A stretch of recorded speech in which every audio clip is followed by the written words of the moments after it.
Hello students. Work energy power chapter हमने शुरू किया था और उसमें वर्क के बारे में हमने काफ़ी सारा डिस्कशन किया था। आज हम बढ़ते हैं उस चैप्टर की नेक्स्ट टर्म जो कि क्या होती है आपकी एनर्जी। एनर्जी की तरफ अगर हम देखें तो आपकी एनर्जी क्या रिप्रेजेंट करता है। एनर्जी वो चीज़ है कि आप किसी काम को करते हैं, वर्क करते हैं, ठीक है।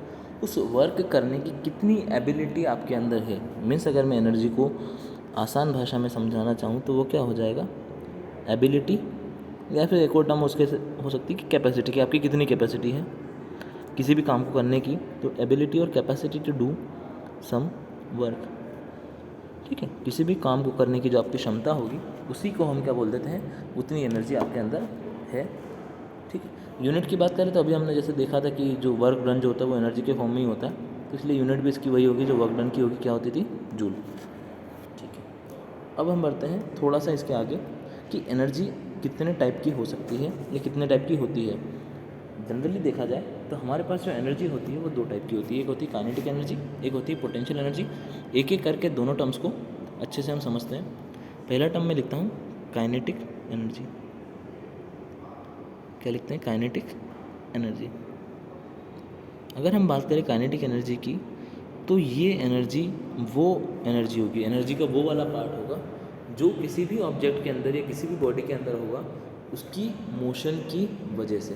किसकी वजह से होगा, उसके मोशन की वजह से। मोशन का मतलब क्या, वो ऑब्जेक्ट जो भी आपका है या जो बॉडी है वो मूव कर रही होगी और उसकी वजह से जो एनर्जी उसके अंदर होगी। अगर आप यहाँ से चलना शुरू करते हैं तो जब आप चल रहे हैं तो कुछ ना कुछ एनर्जी आपकी कंज्यूम हो रही होगी, उस एनर्जी को हम बोलेंगे काइनेटिक एनर्जी, ठीक है।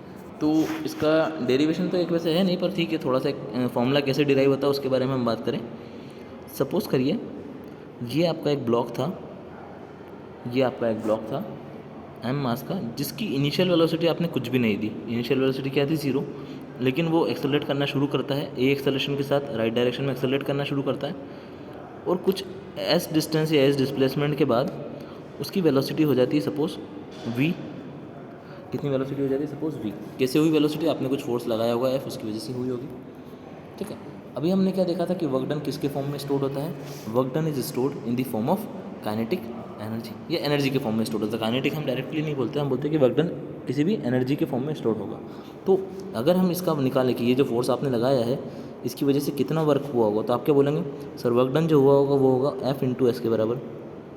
तो मैं बोलूँगा आपने बिल्कुल सही बोला, क्योंकि जो हमने कल पढ़ाया था वही आपने बोल दिया कि वर्क डन क्या होता है, force into displacement. Very good. अब आप बोलोगे सर फोर्स इंटू डिस्प्लेसमेंट तो लिख दिया, इसके आगे क्या करें। तो आपको सेकंड लॉ ऑफ मोशन से पता है कि एफ क्या होता है, mass into acceleration into displacement. तो ऐसे ही हुआ था तो उसको हम सेम रख देते हैं। अब आती है बात कि एक्सेलरेशन हम कहाँ से निकालें। एक्सेलरेशन निकालने के लिए आपको जाना पड़ेगा थर्ड इक्वेशन ऑफ मोशन से। वहाँ पे क्या होता था, v square should be equals to u square plus 2as। यहाँ से जब आप एक्सेलरेशन निकालेंगे तो आपको मिलेगा V square minus you square by 2 into A, ठीक है। इस एक्सेलरेशन को आप क्या करिए, आप अपनी जो इक्वेशन है उसमें पुट कर दीजिए। तो एफ कितना हो जाए, आपका वर्क डन कितना हो जाएगा, वर्क डन डब्ल्यू will be equals to half, sorry हाँ, सबसे पहले आते हैं एम, उसके बाद क्या था एक्सेलरेशन। एक्सेलरेशन की जगह क्या लिख देंगे हम, v square minus you square by 2s into एक एस था, तो ये एस से ये एस तो हो गया कैंसिल, बचा क्या, work done is equals to half m v square minus half m u square, ठीक है। इनिशियल वेलोसिटी की आपकी 0 थी, इसी वजह से आपकी काइनेटिक एनर्जी कितनी हो जाएगी, work done is equals to kinetic energy is equals to half m v square के बराबर हो जाएगी। तो कोई भी अगर आपको बोले कि एक ऑब्जेक्ट है जो कि वी वेलोसिटी से मूव कर रहा है तो उसके अंदर कितनी काइनेटिक एनर्जी होगी, अगर उसका मास आपको पता है कि स्मॉल एम है तो उसके अंदर जो काइनेटिक एनर्जी वो होगी हाफ एम वी स्क्वायर के बराबर, ठीक है। ये हमारा पार्ट कौन सा खत्म हो गया, काइनेटिक एनर्जी वाला पार्ट खत्म हो गया। नेक्स्ट आपकी एनर्जी का टाइप होता है पोटेंशियल एनर्जी। तो हम क्या देखते हैं नेक्स्ट, पोटेंशियल एनर्जी।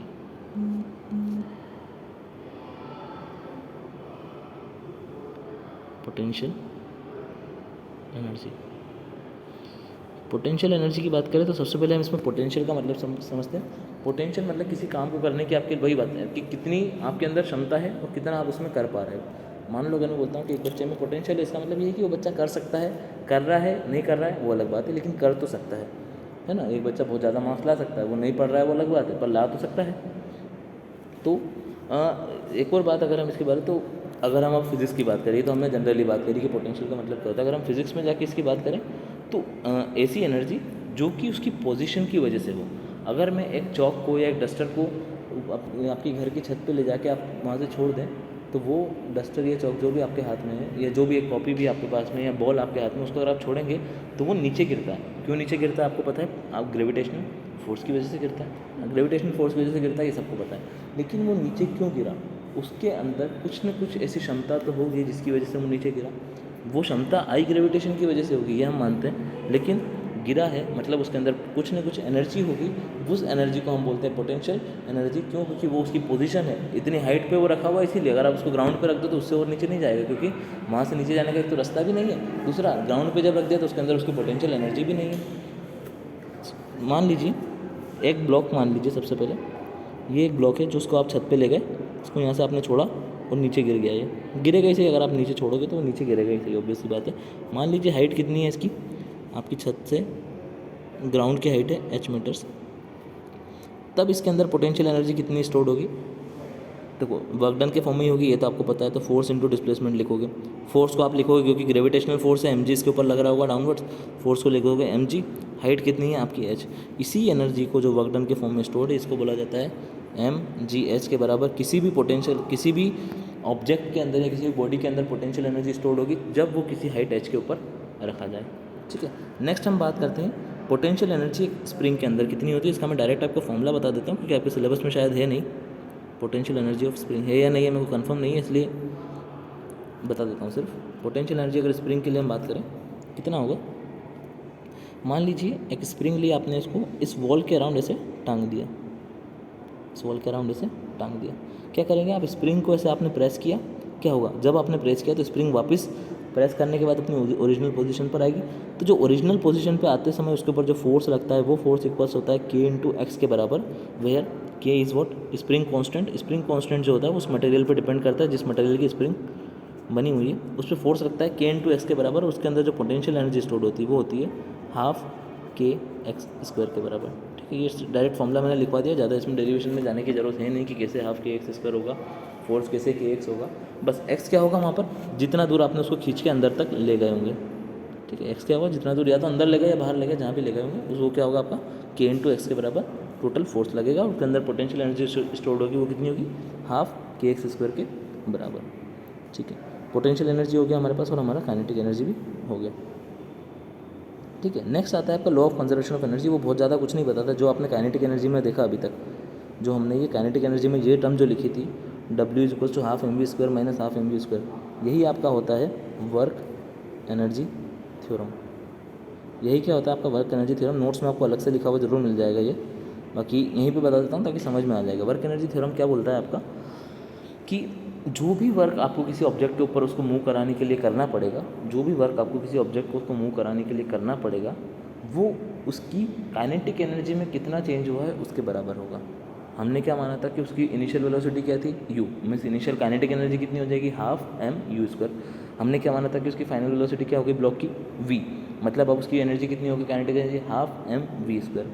तो टोटल चेंज कितना हुआ काइनेटिक एनर्जी में? Half m v square minus half m v square, और यही वर्क डन के इक्वल होता है। ऐसा क्या बोलते हैं? Work energy theorem. ये तो हम पहले डिराइव कर चुके हैं, बस आपको स्टेटमेंट बताया ताकि आपको पता हो कि किसी भी ऑब्जेक्ट के ऊपर किए जाने वाला काम उसकी काइनेटिक एनर्जी के चेंज में के फॉर्म में कन्वर्ट हो जाएगा।